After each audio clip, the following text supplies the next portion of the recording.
महाराज पाटील बरोबर चालते. आपली स्पीड जास्त आहे हो. महाराज पाटील बरोबर टाइम टाइम बरोबर घेते. किती झाले?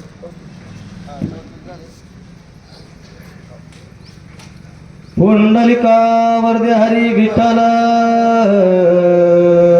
श्री गुरु ज्ञानदेव तुकाराम पंढरीनाथ भगवान की जय राजाधिरामचंद्र भगवान की जय पवन पुत्र हनुमान की जय काही पडले असेल गुंती क्षणे उठवी मारुती अतुळ तयाची शक्ती त्रिजगती नाटोपे गौरीपुत्र गजानन कौशल्यपुत्र रघुनंदन अंजनीपुत्र हनुमंतराया आणि सर्व व्यासपीठाचे अधिष्ठान मूर्ती वाचक सूचक सर्वांना साष्टांग दंडवत जमलेल्या सुरती मंडळींना साष्टांग दंडवत करून कथेला सुरुवात करतो महाराज. आता भगवान प्रभू रामचंद्र असणारे त्या ठिकाणी दुःखानं बोलायला लागले. हे सर्व राजा सुग्रीवाने ऐकलं आणि राजा सुग्रीव म्हणतात देवा देवा आता मारुती राया गेलाय ना, म्हणजे मारुती रायावर राजा सुग्रीवाचा सुद्धा विश्वास होता महाराज. आता काहीतरी त्या ठिकाणी तात्पुरतं विघ्न आला असेल, पण काळ करतांत जरी आला तरी हनुमंतरायाला कोणी अडवू शकणार नाही. म्हणून हनुमंतराया गेलेले कार्य सिद्धीला नेल्याशिवाय राहणार नाही देवा, अशा पद्धतीने बोलू लागले. तुगा महावीर मुखी राम नाम निरंतर त्या कोणार्थ दुस्तर कार्य सत्वर साधिल. महाराज त्या ठिकाणी राजा सुग्रीव बोलायला लागले भगवंता चिंता करण्याचं काही कारण नाही. हनुमंतराय म्हणजे अति दाटुकावीर आहे बरं काय, एवढा बलशाली आहे महाराज. त्रिभुवनामध्ये हनुमंतरायावर कोणीही विजय प्राप्त करू शकणार नाही. म्हणून काही जरी विघ्न आलं तरी हनुमंतराया 100% कार्य पूर्ण करतील. ताबडतोब औषधी घेऊन येतील, लक्ष्मणाला उठवतील, चिंता करू नका असं राजा सुग्रीव बोलू लागले. ब्रह्मादिका दुर्धर शक्ती तोरिता परतेल मारुती ऐसे न मानावे रघुपती शीघ्र गती येईल. महाराज त्या ठिकाणी राजा सुग्रीव म्हणायला लागले देवा ब्रह्मादी देवापेक्षाही धुरंधर असणारा पराक्रमी माझा हनुमंतराय आहे. आणि म्हणजे काही जरी विघ्न आलं तरी सगळ्या विघ्नाचं निरसन करणं, विघ्न हारता म्हणजे मारुतीराय आहे बरं का महाराज. तुका म्हणे संकष्टाला शरण जावे मारुतीला म्हणलंय. म्हणून कोणीही विघ्न जर आला तर हनुमंतरायाला शरण जावं, जेणेकरून त्याचं चिंतन केल्यावर विघ्न नाहीच होत महाराज. आणि एवढा सामर्थ्यशाली असणारा माझा मारुतीराया लवकर येईल देवा असं बोलू लागले.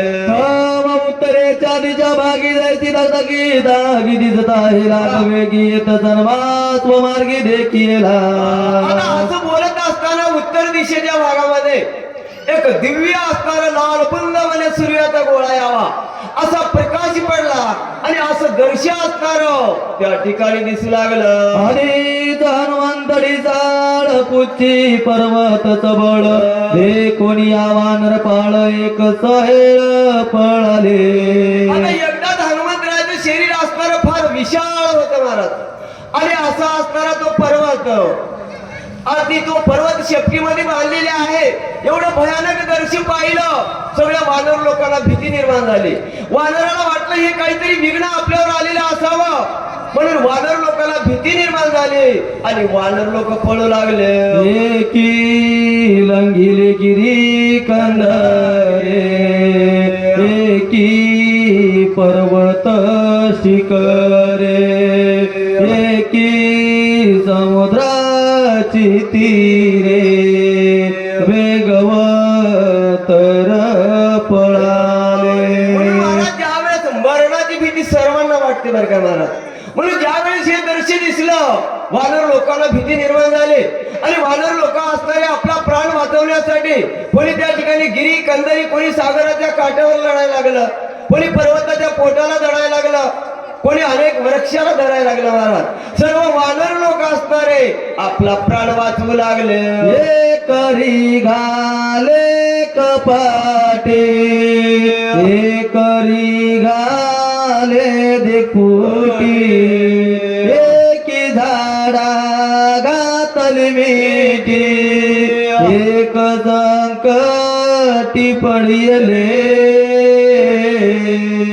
म्हणून म्हणजे महाराज त्या ठिकाणी वानराला एवढी भीती निर्माण झाली तर कोणी झाडाला मिठी मारायला लागलं, कोणी दगडाला कवटाळायला लागलं महाराज, कोणी म्हणजे त्या ठिकाणी दरीमध्ये उड्या मारायला लागले, कोणी सागरामध्ये लपायला लागले. अशा प्रकारची अवस्था वानर लोकांची होऊ लागली. एक भरले चदीचा एकांचा दाटला घसा एक बोलवेनाचा एक दिवसा सांडिला. म्हणून महाराज त्या ठिकाणी कित्येक वानर लोक असणारे मरणाच्या भीतीने पळायला लागले.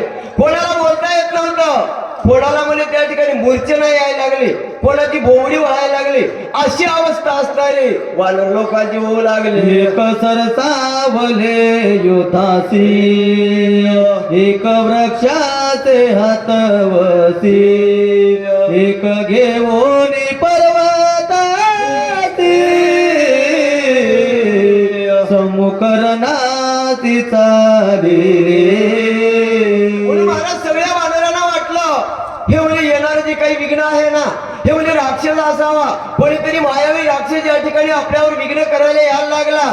म्हणून कोणी त्या ठिकाणी मूर्छेला येऊन पडू लागलं, तर कोणी महाराज मोठा पर्वत उचलायला लागलं, कोणी मोठं वृक्ष घ्यायला लागलं, कारण जेणेकरून म्हणजे आपण सुद्धा युद्ध करावं असा विचार असणारा वानरवीर करू लागले. केवळ येल्या मूर्तीदात खाती कर कराटी एक वळली पुच्छाटी व्यासुर दृष्टी देखोने. म्हणजे महाराज काही एक वानर असणारे आपल्या शेपटीचा आकडा वळायला लागले आणि कोणी मोठं वृक्ष घेऊन त्या ठिकाणी धावू लागलं. कित्येक वानर असणारे कर दात खायला लागले महाराज.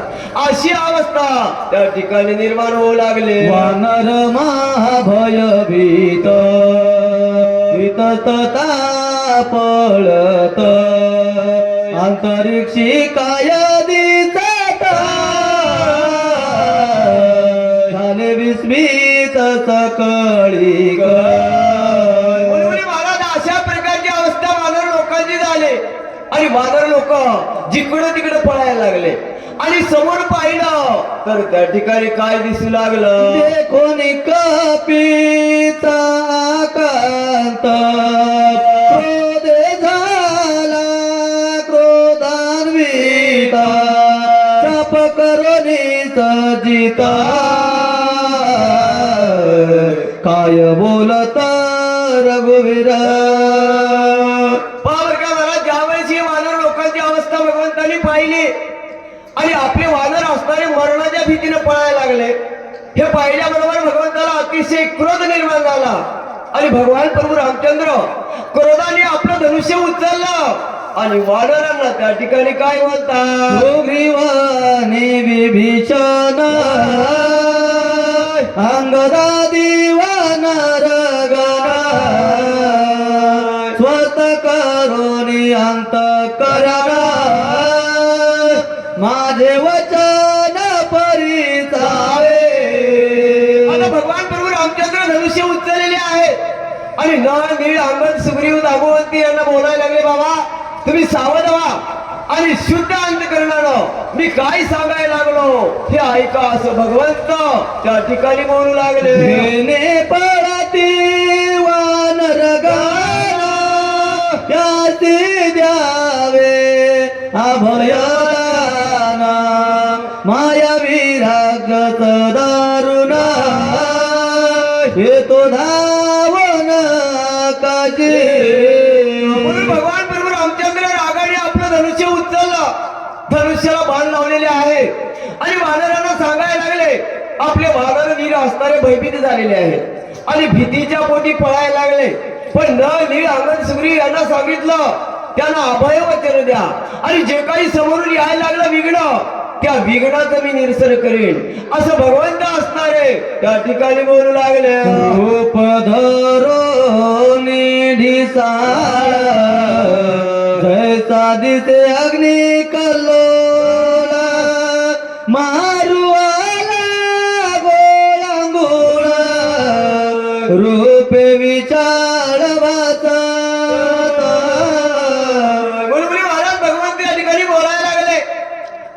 राक्षस असणारे मायावी आहेत वर्गात आणि हे केव्हा कोणतं रूप धरतील काही सांगता येणार नाही. म्हणून राक्षसाने एका वानराचं रूप धरलं, आपल्या सर्व वानराचा संहार करावा यासाठी मला या ठिकाणी धावून यायला लागला. पण म्हणे मी याचा संहार करीन असं भगवंत असणारे त्या ठिकाणी बोलू लागले.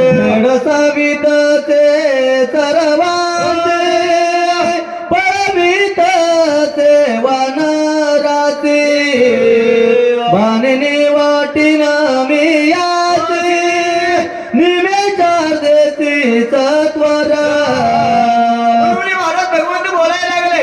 आता हा किती जरी मायावी असला राक्षस, किती जरी दुरंदर असला, किती जरी शक्तिशाली असला, तरी रात्री बेरात्री माझ्या वानर वीरांना भेडवण्यासाठी यायला लागला. म्हणून म्हणजे एकाच बाणानं त्याचं निवारण मध्ये मी केल्याशिवाय राहणार नाही असं भगवान परमात्मा राजा सुग्रीवाला बोलू लागले. शोभोनी या श्रीरामचंद्र करावा जाव संहार सापी सजिता चर तव कपिंद्र ओळखिला. आता महाराज भगवंताला एवढा क्रोध निर्माण झाला आणि आपलं धनुष्य काढलं. दिव्य बाण मध्ये त्या धनुष्याला लावलेले आहे. आता याचा संहार करावा एवढ्यात वर पाहिलं महाराज तर येणारा म्हणजे आपला भक्त हनुमंतराय आहे असं भगवंत ओळखू लागले. हवे पान पुची डोंगर जैसा दिसे काला निरुद्र रूप धरुनी भयंकर त्याचा स्वर पावला. ज्यावेळेस हनुमंतरायाकडे भगवंतानी पाहिलं महाराज तर भयानक रूप धरलेले आहे आणि शेपटीमध्ये डोंगर बांधलेला होता. आता काळ रुद्र दिसावा असं रूप दिसायला लागलं आणि एवढ्यामध्ये हनुमंतराया असणारे भगवंताच्या समोर येऊ लागले. सैन्याचे मेळी कारी गिरी ठेवणी पृथ्वीवर नमाया कपिके सरे वानर भारी चालिला. आता ज्यावेळेस वानर लोक असणारे इकडे तिकडे पळालेले होते महाराज आणि ते रणभूमी पहिलेच त्या ठिकाणी निर्वयास झालेली होती. म्हणून त्या ठिकाणी हनुमंतरायाने आपला पर्वत खाली ठेवला आणि हनुमंतराया खाली उतरलेले आहे. सावध झाले आणि सगळ्या वानर वीरांना नमस्कार करावा असं हनुमंतराया जाऊ लागले. क्षेम सांगावे भरताचे उठविनया सौमित्राचे निर्दळो रावणाचे अयोध्याचे शीघ्र येऊ. आता महाराज ज्यावेळेस हनुमंतरायांनी पर्वत खाली ठेवला आणि सोबत आलेल्या भरताच्या बाळाला सांगायला लागले, बाबा मी सुखरूप इथं पोहोचलो, हा हे क्षमा असणार त्या ठिकाणी भरताला सांगा. आता लक्ष्मणाला उठवीन, राजा रावणाचा वध करीन आणि म्हणजे बिभीषणाला राज्याभिषेक करून नंतर म्हणजे अयोध्येला येऊ असं हनुमंतराया त्या बाणाला बोलू लागले. आता पीत भरत बाण बाणे करोनी मना गगना उचलला झाला अर्धक्षण न लागता. आता भरतानी सोडलेला बाण होता महाराज. आता माणसं असून कधी रामाचं चिंतन करत नाहीत, पण म्हणजे बाण रामनामाचं चिंतन करायला लागला. हनुमंतरायाला नमस्कार केला, रामाच्या नावाचा जय जयकार केला आणि बाण असणारा आकाशामध्ये उडालेला आहे. बोलविता भरत बाणाचे बाण उसळला गगनाचे विदू तळपे आकाशे तेने वेगे ते चालिला. ज्यावेळेस बाणाने हनुमंतरायाला नमस्कार घातला, आज्ञा घेतली महाराज आणि आकाशामध्ये उसळलेले आहे. जसं म्हणजे वीज त्या ठिकाणी लक्क करून चमकावं, विजेचा प्रकाश पडावा, तसा प्रकाशमान असणारा बाण आकाशामध्ये जाऊ लागला. लखलखीत डोंगरा जैसा दिसे रत्नागरा हे ओनी मेळी कारीचा त्वरा अर्चना कपिंद्र चालिला. आता बाण असताना त्या ठिकाणी आकाशामध्ये गेला महाराज. पण म्हणजे हनुमंतरायांनी पर्वत बाजूला ठेवलं आणि भगवंताला नमस्कार करावा यासाठी हनुमंतराया भगवंताकडे जाऊ लागले. टांगण श्रीरामचरणा पुढत पुढती करी नमना नमन सुग्रीवा बिभीषणा अंगदही जाना नमिला. म्हणून मला त्या ठिकाणी हनुमंतरायांनी दोन्ही हात जोडले, भगवंताला साष्टांग लोटांगण घातलं, पायावर मस्तक ठेवलं महाराज आणि राजा सुग्रीवालाही नमस्कार घातला आणि सर्व वानरांना आनंदपूर्वक असणार हनुमंतराया नमस्कार करू लागले.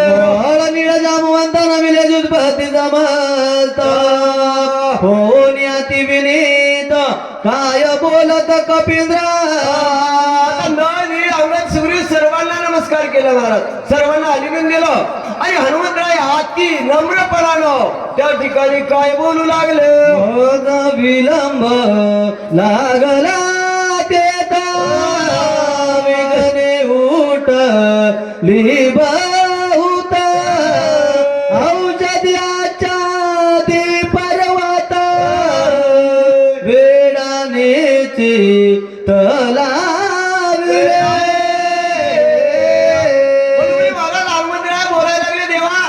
मला यायला फार वेळ लागला बरं काय, पण वेळ का लागला तर म्हणजे वाटेमध्ये फार विघ्न आले आणि त्या विघ्नाला बाजूला सारून म्हणजे इथे यायला फार वेळ लागला देवा असं हनुमंतराया भगवंताला बोलू लागले. शक्ती झाली प्रतिहत काहीच नाटवे माता बहुत चुकूर झालो ते मग रघुनाथ स्मरियला.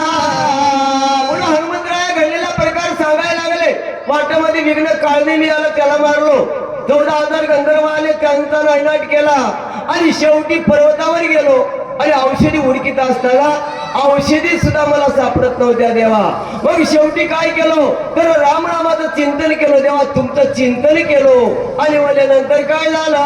अंतरात्मा श्रीरामचंद्र बुद्धी दिदली कडत समूळ उपडा निरंगार मग सत्वरता लीला.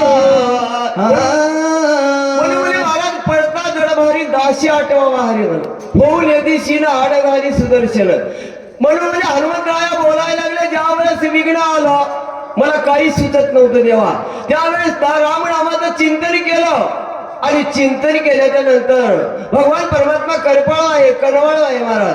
म्हणून भगवंतांनी मला बुद्धी दिली आणि बुद्धीला चालना दिली, चित्ताला चैतन्य दिलं आणि नंतर मी काय केलं. मार्गी येताच त्वराश्चर्य वर्तले तोरा बाण पातला वेगवतर अति सुंदर नामांकित. भगवंतांनी मला आज्ञा दिल्याबरोबर पर्वत दुखवलं महाराज आणि म्हणजे पर्वत घेऊन येत असताना त्या ठिकाणी एक नवल घडलं देवा.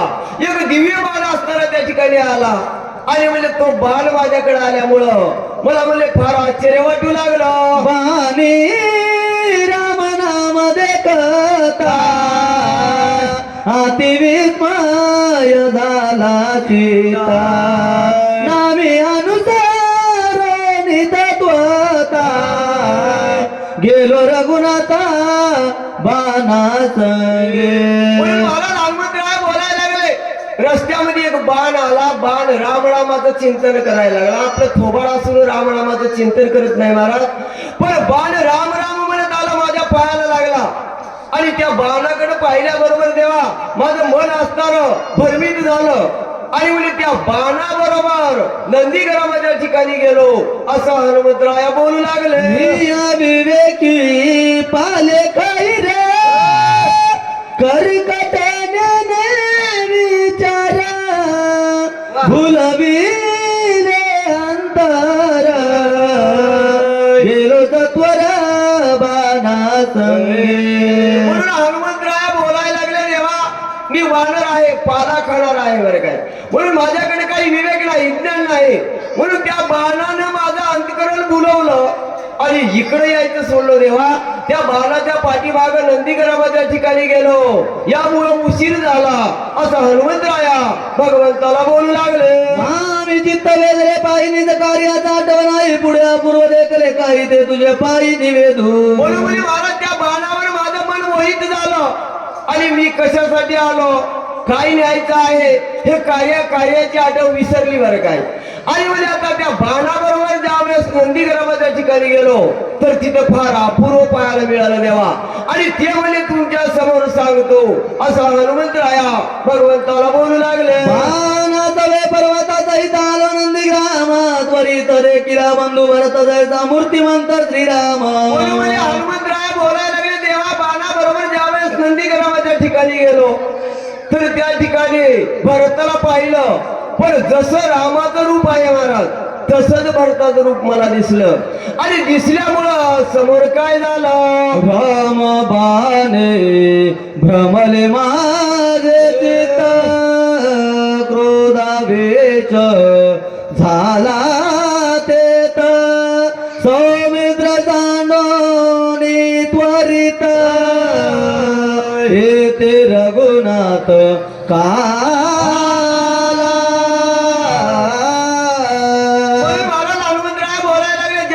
भरताला पाहिलो देवा तर तुमच्या सारखंच रूप दिसलं. आणि तुमच्या सारखं दिसल्यामुळे मनामध्ये विचार आला, राग आला बरं काय. आता भगवान प्रभू रामचंद्र लक्ष्मणाला सोडून इथं का आले असावेत असे मनामध्ये कल्पना आली. आणि फार वाईट विपरीत शब्द बोललो देवा असं हनुमंतराया भगवंताला बोलू लागले. विचारी मी वानर बोलिलो कडतर, अति तिकट वागद्र, ते रघुवीर क्षमा करो. म्हणून हनुमंतराया बोलायला लागले देवा मी वानर आहे, अविचारी आहे, म्हणून त्या ठिकाणी मी राम आहे असं समजलो आणि अति तीक्ष्ण शब्द बोललो बरं काय. पण भगवंता तुम्ही मला क्षमा करा असं हनुमंतराया भगवंताच्या समोर माफी मागू लागले. भरत प्रेमात्यद्भुत ते मेलो बले ते चित्त, देह गेहन सांभाळीत प्रेमे डुल्लत सर्वदा. आता महाराज भरताच्या प्रेमामध्ये भगवान प्रभू रामचंद्राचं चित्त मोहित झालेले आहे. आता कोण बोलायला लागलं, काय बोलायला लागलं हे सगळं विसरले महाराज. भगवंताला भरताची आठवण झाली आणि भगवान प्रभू रामचंद्र देवाला विसरू लागले. धन्य भरताचे जीवन, धन्य भरताचे आचरित, धन्य भरताचे व्रत, रामसेवित सर्वदा. म्हणून महाराज या ठिकाणी सांगायला लागले धन्य भरताचं जीवन म्हणाले, धन्य भरताचे आचरण. कारण भरत असा होता महाराज रात्रंदिवस त्या ठिकाणी भगवंताचं चिंतन करणारा आणि भरताकडं सर्व गुण संपन्न होता महाराज. आता हे लोकांपासून परलोकापर्यंतच्या वस्तू असणाऱ्या त्या ठिकाणी उपभोगण्यासाठी प्राप्त असताना सुद्धा भरताने स्वर्ग तुल्य राज्य अविद्येचं त्या ठिकाणी राज्याचा त्याग केला आणि आपल्या भावाविषयी त्या नंदीग्रामाच्या ठिकाणी येऊन थांबणारा म्हणजे हा भरत आहे महाराज. भरत धन्य धन्य आहे असं या ठिकाणी बोलू लागलं. धन्य भरताचे जीवन, धन्य भरताचे भजन, धन्य भरताचे ज्ञान, रामचित घन सेवी सर्वदा.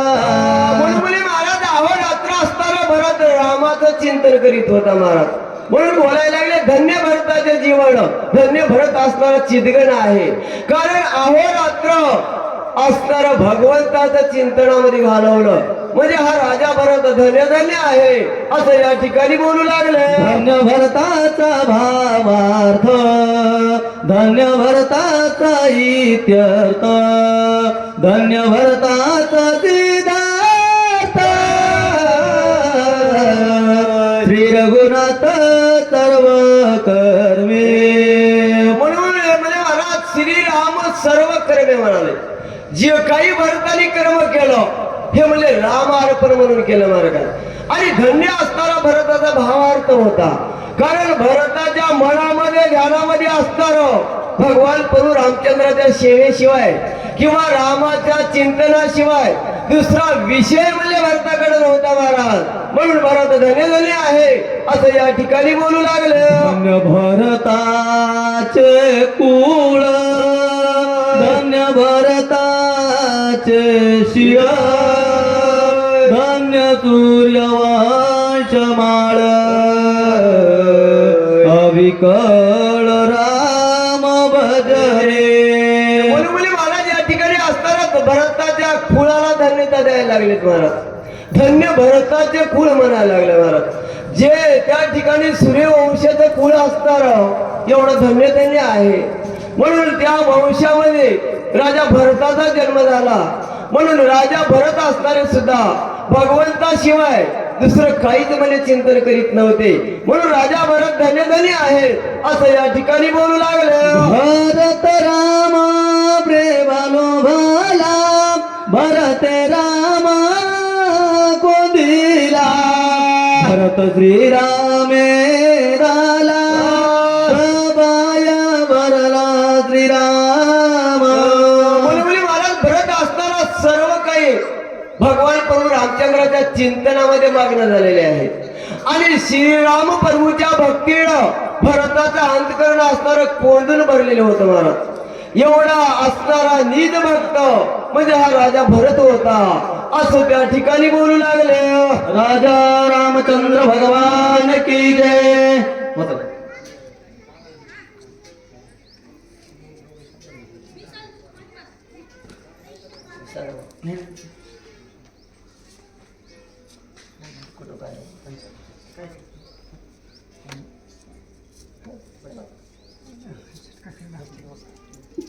बोला, कुठं काय?